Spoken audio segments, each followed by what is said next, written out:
Hello learners, welcome to channel. तो यहाँ पे हम ऑपरेशन मैनेजमेंट, प्रोडक्शन मैनेजमेंट और प्रोडक्टिविटी से रिलेटेड कुछ एमसीक्यूज प्रैक्टिस करेंगे। बिजनेस ऑपरेशन के नाम से हमने वीडियो अपलोड कर रखा है, वो भी ऑपरेशन मैनेजमेंट ही है, और आप उसके एमसीक्यूज भी जरूर प्रैक्टिस करें। डिस्क्रिप्शन में लिंक मिल जाएगा, वहाँ से देख सकते हैं। तो यहाँ पे पहला क्वेश्चन है, operations management deals with the production of. तो जो ऑपरेशन मैनेजमेंट है वो किस चीज़ के प्रोडक्शन से डील करता है, उसमें किस चीज़ का प्रोडक्शन किया जाता है, गुड्स का, सर्विसेज का, बोथ ए एंड बी, यानी गुड्स और सर्विसेज दोनों, या फिर ऑप्शन डी नन। तो ऑपरेशन मैनेजमेंट में हम गुड्स की भी प्रोडक्शन को डील करते हैं और सर्विसेज की प्रोडक्शन को भी डील करते हैं, गुड्स और सर्विसेज दोनों को ही डील किया जाता है ऑपरेशंस मैनेजमेंट में। तो option C both A and B यहाँ पे हो जाए। तो ऑपरेशन मैनेजमेंट का डिफिनेशन क्या होता है? देखिए, कोई भी कॉन्सेप्ट आपको क्लियर होना चाहिए। जो भी टॉपिक्स हैं आपके, जो भी सब्जेक्ट में टॉपिक्स दिए गए हैं, उस सभी टॉपिक्स आपके क्लियर होने चाहिए, तभी आप जो एमसीक्यूज प्रैक्टिस कर पाएंगे। तो ऑपरेशन मैनेजमेंट होता क्या है? तो operation management is the administration of business practices to create the highest level of efficiency possible within an organisation. तो जो भी ऑर्गेनाइजेशन के अंदर जो एफिशिएंसी है उस भी हाईएस्ट लेवल को अचीव कर सकें, तो उसमें जो भी हम बिजनेस प्रैक्टिस को एडमिनिस्ट्रेट करते हैं उसी को हम क्या कहते हैं? Operation management. यानी कि हम जो ऑपरेशन से डिफरेंट एक्टिविटीज जो हो रही हैं, जो भी बिजनेस प्रैक्टिसेस हो रही हैं किसी भी ऑर्गेनाइजेशन में गुड्स और सर्विसेज को प्रोवाइड करने के लिए, उन प्रैक्टिसेस को, उन एक्टिविटीज को हम जब मैनेज करते हैं इफेक्टिवली कि हम एफिशिएंसी अचीव कर सकें, तो उसी को हम क्या कहते हैं? ऑपरेशन मैनेजमेंट कहते हैं। It is concern with converting material into goods and services as efficiently as possible to maximise the profit of an organisation. तो ऑपरेशन मैनेजमेंट क्या होता है? ये मटेरियल को गुड्स या सर्विसेज में कन्वर्ट करने का प्रोसेस होता है इफिशिएंटली, यानी कि कम खर्चे में, कम लागत में, कम लेबर में हम ज़्यादा से ज़्यादा प्रोडक्शन कर सकें, ज़्यादा से ज़्यादा सर्विस प्रोवाइड कर सकें, जिससे कि हमारा ऑर्गेनाइजेशन का प्रॉफिट क्या हो? मैक्सिमाइज हो। तो वही चीज़ क्या कहलाता है? Operations management. यानी जो भी एक्टिविटीज़ है उनको हम मैनेज करें जिससे कि हमारा जो प्रॉफिट हो इंक्रीज हो, तो दैट इज ऑपरेशन मैनेजमेंट। तो यहाँ पे हम गुड्स और सर्विसेज दोनों को ही डील करता है ऑपरेशन मैनेजमेंट। नेक्स्ट क्वेश्चन है, production management is about managing activities related to. ऊपर ऑपरेशन मैनेजमेंट है, दूसरा नीचे देखिए प्रोडक्शन मैनेजमेंट है। देखिए प्रोडक्शन मैनेजमेंट क्या है? ऑपरेशन मैनेजमेंट का ही पार्ट है, यानी कि ऑपरेशन मैनेजमेंट के अंदर ही प्रोडक्शन मैनेजमेंट भी आता है। तो production management is about managing activities related to production only, operation only, या फिर ऑप्शन सी बोथ एंड भी, या फिर ऑप्शन डी नन। तो देखिए प्रोडक्शन मैनेजमेंट में सिर्फ प्रोडक्शन को मैनेज किया जाता है, लेकिन ऑपरेशन मैनेजमेंट में प्रोडक्शन और ऑपरेशन दोनों को ही मैनेज किया जाता है। तो यहाँ पे क्या हो जाएगा? यहाँ पे हो जाएगा option A production only. Production management में मेन फोकस किस पे होता है? प्रोडक्शन को मैनेज करने पे होता है। नेक्स्ट है, operation management is about the management of overall business operations which include. तो जो ऑपरेशन मैनेजमेंट होता है वो ओवरऑल मैनेजमेंट को, बिजनेस ऑपरेशंस को मैनेज करने का कहलाता है, जो कि क्या इंक्लूड करता है? प्रोडक्शन स्टेजेस को इंक्लूड करता है, पोस्ट प्रोडक्शन स्टेजेस को इंक्लूड करता है, या फिर ऑप्शन सी बोथ, यानी कि ए एंड बी दोनों को इंक्लूड करता है, या फिर ऑप्शन डी नन, यानी कि किसी को भी इंक्लूड नहीं करता है। तो देखिए ऑपरेशन मैनेजमेंट में अभी जस्ट आपने डिफिनेशन देखा। ऑपरेशन मैनेजमेंट में क्या करते हैं कि जितने भी बिजनेस ऑपरेशन हैं सभी को मैनेज किया जाता है, चाहे वो गुड्स को प्रोड्यूस करने में हो, चाहे वो सर्विस को प्रोवाइड करने में हो, वो चाहे गुड्स के प्रोड्यूस करने के ड्यूरेशन के स्टेजेस हों, या फिर गुड्स जब प्रोड्यूस हो जाता है उसको डिलीवर करने के स्टेजेस हों, सर्विस को प्रोवाइड करने के स्टेजेस हों। तो प्रोडक्शन स्टेजेस और पोस्ट प्रोडक्शन स्टेजेस, ये दोनों को ही जो है वो मैनेज करता है ऑपरेशन मैनेजमेंट, जो है वो इंक्लूड करता है। तो यहाँ पे कट गया, ऑप्शन क्या हो जाएगा? ऑप्शन सी बोथ, यानी कि ए एंड बी दोनों हो जाएगा। नेक्स्ट क्वेश्चन है, operation management found in places like. तो ऑपरेशन मैनेजमेंट नॉर्मली कौन से प्लेसेस में पाया जाता है, कौन सी ऑर्गेनाइजेशन में पाया जाता है? बैंक्स में, हॉस्पिटल में, कंपनीज में, या फिर ऑप्शन डी ऑल। तो देखिए, चाहे वो गुड्स प्रोड्यूस कर रही हो, चाहे वो कंपनी हो, ऑर्गेनाइजेशन सर्विस प्रोवाइड कर रही हो, दोनों ही जगह ऑपरेशन मैनेजमेंट पाया जाता है, दोनों ही जगह ऑपरेशन मैनेजमेंट की रिक्वायरमेंट होती है। तो ऑप्शन डी ऑल हो जाएगा। Bank, hospital, companies, manufacturing companies, हर जगह पे ऑपरेशन मैनेजमेंट होता है। नेक्स्ट क्वेश्चन है, they are required to make a series of decisions in the production function.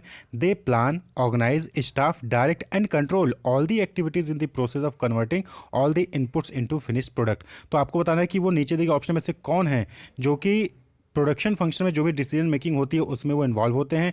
वो ऑर्गेनाइज करते हैं, प्लान करते हैं, स्टाफ करते हैं, डायरेक्ट करते हैं और कंट्रोल करते हैं सभी एक्टिविटीज़ को जो कि इनपुट को फिनिश प्रोडक्ट में कन्वर्ट करने के लिए जरूरी होती हैं। तो कौन कहलाते हैं? Accountants, operation manager, share holder, या फिर option D all of the above. तो क्लियर ऑप्शन है यहाँ पे, ऑप्शन बी ऑपरेशनल मैनेजर कहलाएंगे। तो ऑपरेशनल मैनेजर होता है जो कि प्रोडक्शन फंक्शन में जो भी डिसीजन लिए जाते हैं उसमें इन्वॉल्व होते हैं, वो डिसीजन लेते हैं, वो प्लान करते हैं, ऑर्गेनाइज करते हैं, स्टाफ करते हैं, डायरेक्ट करते हैं और कंट्रोल भी करते हैं सभी प्रोसेस को जो कि इन्वॉल्व होते हैं इनपुट को आउटपुट में कन्वर्ट करने के लिए, फिनिश प्रोडक्ट में कन्वर्ट करने के लिए। तो option B operational manager. Next है, who defines operation management as the process whereby resources flowing within a defined system are combined and transformed by a controlled manner to add value in accordance with policies communicated by management। तो ये एक definition है operation management का, जिसमें कहा गया है कि ऑपरेशन मैनेजमेंट क्या है? एक प्रोसेस है जहाँ पे डिफाइंड सिस्टम के अंदर जो है वो रिसोर्सेज फ्लो करता है, उनको कंबाइन किया जाता है और उनको ट्रांसफॉर्म किया जाता है कंट्रोल्ड मैनर में एक वैल्यू में, और किसके अकॉर्डिंग, जो मैनेजमेंट के द्वारा डिसीजन दिया गया था, पॉलिसीज बनाई गई, उस पॉलिसीज के अकॉर्डिंग उस इनपुट को हम आउटपुट में ट्रांसफॉर्म करते हैं, रिसोर्सेज को आउटपुट में वैल्यू में ट्रांसफॉर्म करते हैं। तो ये डिफिनेशन किसने दिया था? जोसेफ जी मॉन्क्स ने, जोसेफ स्कम्प्यूटर ने, ऑप्शन सी JB से, या फिर ऑप्शन डी एडम स्मिथ ने। तो इस डिफिनेशन को दिया था option A Joseph G Monks. Option A is the correct option. Joseph G Monks ने ये डिफिनेशन ऑपरेशन मैनेजमेंट की दी थी। नेक्स्ट क्वेश्चन है, a measure of the success of an operation in converting input out to output is. तो output में convert करते हैं तो वो सक्सेसफुल है या नहीं है, इसको मेजर कैसे किया जाता है? इफिशिएंसी से, इफेक्टिवनेस से, क्वालिटी से, या फिर प्रॉफिटेबिलिटी से? तो किस मेजर से आप ये चेक कर सकते हैं कि जो ऑपरेशन आपने परफॉर्म किया है इनपुट को आउटपुट में कन्वर्ट करने के लिए, वो सक्सेस है या नहीं है? तो देखिए, इसको मेजर करते हैं इफिशिएंसी से। किससे? Option A efficiency. इफिशिएंसी क्या होता है कि आप कोई भी काम कितने कम लागत में, कितने कम टाइम में, कितने कम लेबर में आप कंडक्ट कर पा रहे हो, परफॉर्म कर पा रहे हो, वो इफिशिएंसी कहलाती है। देखिए, इफेक्टिवनेस क्या हो गया कि आपको बोला गया कि आपको इस डिज़ाइन का मोबाइल बनाना है, तो आपने सेम उस डिज़ाइन का मोबाइल बना दिया, दैट इज़ इफेक्टिवनेस। लेकिन आपने उस मोबाइल को, उस डिज़ाइन, जो डिज़ाइन आपको बताया गया, उस डिज़ाइन में जो मोबाइल आपने बनाया है, उसको बनाने में कितना कम खर्चा, कितना कम टाइम, कितना कम लेबर का यूज़ किया, दैट इज़ इफिशिएंसी। कम लागत में ज़्यादा से ज़्यादा प्रोडक्शन देना इफिशिएंसी कहलाता है। तो इससे हम सक्सेस को मेजर करते हैं कि इनपुट को आउटपुट में जो ऑपरेशन लगा है, ऑपरेशन के थ्रू जो आपने इनपुट को आउटपुट में कन्वर्ट किया है, वो सक्सेसफुल है या नहीं है। नेक्स्ट क्वेश्चन है, the decision made by operations manager about the activities of production system include. तो आपको बताना है कि जो डिसीजन लिया जाता है ऑपरेशंस मैनेजर द्वारा प्रोडक्शन सिस्टम में, उसमें कौन कौन से डिसीजन इन्वॉल्व होते हैं? स्ट्रेटेजिक डिसीजन होते हैं, ऑपरेशनल डिसीजन होते हैं, कंट्रोल डिसीजन होते हैं, या फिर option D all of the above. तो देखिए, ऑपरेशन मैनेजर्स जो है वो ऑपरेशनल डिसीजन तो लेता ही लेता है, साथ ही साथ स्ट्रेटेजिक डिसीजन और कंट्रोल डिसीजन भी लेता है। तो करेक्ट ऑप्शन है option D all of the above. Next question है, overall the measure of the ability to produce a goods और सर्विस रिफर्स टू। यानी कि कोई भी पर्सन है, कोई भी एम्प्लॉय है, कोई भी रिसोर्सेज है, वो कोई भी गुड्स को प्रोड्यूस कर पाएगा, कोई सर्विस को प्रोड्यूस कर पाएगा कि नहीं कर पाएगा, उसकी एबिलिटी को मेजर हम किस टर्म में करते हैं? प्रोडक्ट, प्रोडक्शन, प्रोडक्टिविटी, या फिर ऑप्शन डी ऑल। तो देखिए, कोई भी चीज़ है वो प्रोड्यूस कर पाएगा गुड्स या सर्विसेज को कि नहीं, उसकी एबिलिटी को मेजर किया जाता है, that is option C productivity. यानी कि उसने कितना प्रोड्यूस किया। Overall measure of ability to produce goods और service refers to option C productivity. Productivity can be calculated at. अब प्रोडक्टिविटी कैसे कैलकुलेट करते हैं, आपको फॉर्मूला पता होना चाहिए। Output divided by input, input divided by output, या फिर इनपुट इनटू आउटपुट, या फिर नन ऑफ द अबव। तो प्रोडक्टिविटी को कैलकुलेट करने का फॉर्मूला होता है कि आउटपुट डिवाइडेड बाय इनपुट, कितना आउटपुट आया है, और डिवाइडेड बाय आपने कितना इनपुट लगाया है। तो option A is the correct option.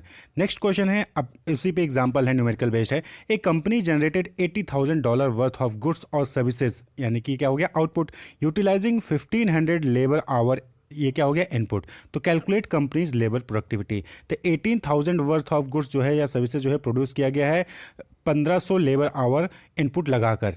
तो आपको बताना है कि प्रोडक्टिविटी कितनी होगी। तो बट ऑब्वियस बात है, 80,000 को आप क्या करेंगे, 1500 से डिवाइड कर देंगे, और आपका ऑप्शन आ जाएगा ऑप्शन ए 53.33। तो option A is the correct option. तो इस तरीके से आपको प्रोडक्टिविटी कैलकुलेट करनी होगी। नेक्स्ट क्वेश्चन है, productivity can be increased by. तो जो प्रोडक्टिविटी है किसी भी चीज़ की, उसको आप कैसे इंक्रीज कर सकते हो? ऑप्शन ए इंक्रीजिंग न्यूमरेटर यानी आउटपुट, या फिर ऑप्शन बी डिक्रीजिंग डिनोमिनेटर यानी इनपुट, या फिर option C both A and B, या फिर option D none of the above. तो देखिए, प्रोडक्टिविटी को, बट ऑब्वियस बात है, प्रोडक्टिविटी का फॉर्मूला क्या होता है, आउटपुट डिवाइडेड बाय इनपुट। तो आउटपुट बढ़ाओगे तो आपकी प्रोडक्टिविटी बढ़ेगी, वहीं पे इनपुट को डिक्रीज करोगे तो आपकी जो प्रोडक्टिविटी है क्या है, वो भी बढ़ेगी। तो यहाँ पे क्या होगा, option C both A and B, दोनों ही हो जाएगा। चाहे आप आउटपुट को बढ़ाओ, चाहे आप इनपुट को डिक्रीज करो, दोनों के ही केस में क्या होगा, आपकी प्रोडक्टिविटी बढ़ेगी। नेक्स्ट क्वेश्चन है, multi factor productivity can be calculated as. तो मल्टी फैक्टर प्रोडक्टिविटी अलग अलग टाइप के होते हैं, लेबर प्रोडक्टिविटी, कैपिटल प्रोडक्टिविटी। तो यहाँ पे मल्टी फैक्टर प्रोडक्टिविटी का पूछा गया कि क्या फॉर्मूला हो सकता है। तो output in dollar divided by capital, output in dollar divided by labour, या फिर output in dollar divided by capital plus labour plus material plus services plus energy in dollar, या फिर option D none of the above. तो देखिए, एक term से ही clear है कि मल्टी फैक्टर यानी कि अलग अलग फैक्टर की प्रोडक्टिविटी को देखा जा रहा है। तो बट ऑब्वियस बात है क्या हो जाएगा कि output divided by different factors involve in production. तो capital, labour, minerals, material, services, energy, ये सब क्या हो जाएंगे, ये मल्टी फैक्टर हो जाएंगे। और इनको जब आप आउटपुट से डिवाइड कर देंगे तो क्या हो जाएगा, मल्टी फैक्टर प्रोडक्टिविटी कहलाता है। Option C output divided by capital, labour, material, services, energy, ये क्या हो जाएगा, मल्टी फैक्टर प्रोडक्टिविटी है। नेक्स्ट है, the main driver that reduce productivity is are. तो आपको बताना है कि नीचे दिए ऑप्शन में से कौन सा वो ड्राइवर है, कौन सा वो फैक्टर है जो कि प्रोडक्टिविटी को घटाता है, रिड्यूस करता है।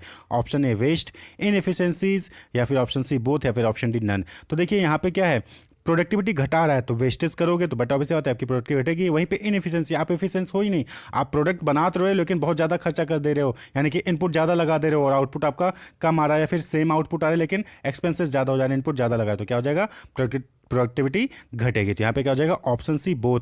वेस्ट और इनएफिशिएंसी ये दोनों ही ऐसे फैक्टर हैं, ऐसे ड्राइवर हैं जिसकी वजह से आपकी प्रोडक्टिविटी घट सकती है अगर ये दोनों ज़्यादा हुए तो।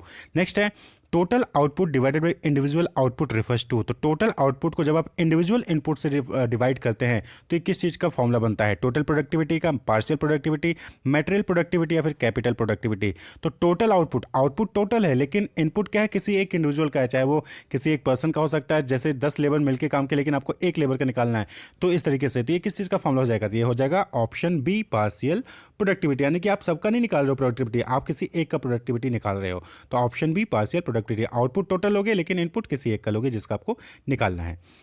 नेक्स्ट है question, which of the following is not a key activity of an operations manager. तो नीचे दिए ऑप्शन में से बताना कि ऑपरेशन मैनेजर का कौन सा की एक्टिविटी नहीं है, यानी कि उसकी एक्टिविटी नहीं, वो परफॉर्म नहीं करता है। Understanding the needs of customer, continuously learning, option C managing cash flow, या फिर option D exploiting technology to produce goods and services. तो देखिए ऑपरेशन मैनेजर है, उसको ये पता होना चाहिए कि कस्टमर की क्या नीड है, क्योंकि उसके अकॉर्डिंग प्रोडक्ट या सर्विस उसको प्रोवाइड करना होगा। कंटिन्यूली लर्निंग करना ही है भाई, आए दिन कुछ ना कुछ चेंजेस होते रहते हैं सर्विसेज में, एक्टिविटीज़ में, परफॉर्मेंस में, टेक्नोलॉजी में, रूल्स में, लॉज में, तो उसको हमेशा लर्न करते रहना चाहिए। वहीं पे exploiting technology produce goods and services, but obviously बात है कि टेक्नोलॉजी का यूज़ भी करना है जिसका यूज़ करके आप गुड्स और सर्विसेज को प्रोड्यूस कर सकें। तो ऑप्शन ए बी डी ये तीनों क्या है, ऑपरेशंस मैनेजर के फंक्शन है, लेकिन मैनेजिंग कैश फ्लो ये ऑपरेशन मैनेजर का फंक्शन नहीं है। ये किसका डिपार्टमेंट का काम है, फाइनेंस डिपार्टमेंट का काम है, फाइनेंशियल मैनेजर का जो काम होता है। ऑप्शन सी जो है वो की एक्टिविटी ऑपरेशंस मैनेजर का नहीं है। यहाँ पे पूछा गया तो कौन सा नहीं है, तो option C managing cash flow ये नहीं है। नेक्स्ट है the desired objective of production and operations manager is. तो आपको बताना कि जो प्रोडक्शन एंड ऑपरेशन मैनेजर होता है उसका डिजायर्ड ऑब्जेक्टिव, यानी कि उसका ऑब्जेक्टिव क्या हो सकता है, टास्क क्या हो सकता है। Use cheap machinery to produce, यानी कि सस्ता मशीनरी खरीदो प्रोड्यूस करने के लिए, प्रोडक्शन करने के लिए, या फिर option B to train unskilled worker to manufacture goods perfectly, यानी कि अनस्किल्ड वर्कर हैं उनको ट्रेनिंग दीजिए जिससे कि वो परफेक्टली मैन्युफैक्चर कर सके गुड को, या फिर optimal utilisation of available resources, जो अवेलेबल रिसोर्सेज हैं उसको ऑप्टिमल यूटिलाइज करें, उसका मैक्सिमम यूटिलाइज करें, या फिर option D to earn good profit, उनका प्रॉफिट, अच्छा प्रॉफिट अर्न करना है उनका मोटिव होता है। तो कौन सा ऑब्जेक्टिव हो सकता है, डिजायर्ड ऑब्जेक्टिव, यानी कि उनका प्रोडक्शन और ऑपरेशन में इसका डिजायर्ड ऑब्जेक्टिव कौन सा होना चाहिए। तो यहाँ पे होना चाहिए option C optimal utilisation of available resources, यानी कि आपके पास जो रिसोर्सेज हैं उसका आप ऑप्टिमल यूटिलाइजेशन करिए, ये ऑब्जेक्टिव होना चाहिए प्रोडक्शन एंड ऑपरेशन मैनेजर का। तो option C is the correct option.